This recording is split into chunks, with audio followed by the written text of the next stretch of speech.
একদিন হঠাৎ করেই তোমার সাথে পরিচয়। কোনো পরিকল্পনা ছিল না, শুধু কথার পর কথা। আর সেখান থেকেই ধীরে ধীরে আমাদের অভ্যাস হয়ে গেল।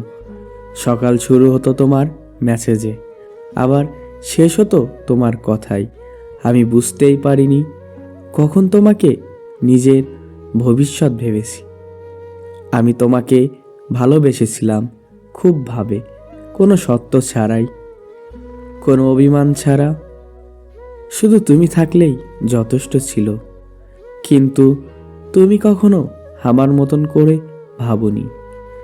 আমি যেখানে নিশ্চিত ছিলাম, তুমি সেখানে দ্বিধাবোধ ছিলে।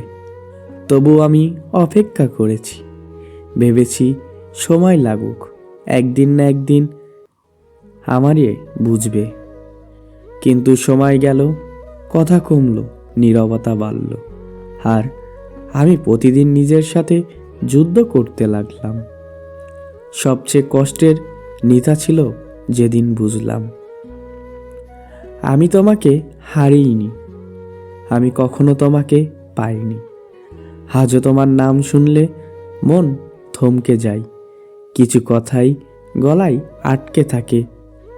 আর এখন আর তোমাকে ডাকি না, কারণ কিছু ভালোবাসা পাওয়ার জন্য নয়, শুধু স্মৃতি হয়ে থাকার জন্যই আসে। আর তুমি আমার জীবনের সবচেয়ে সুন্দর কিন্তু অপূর্ণ গল্প।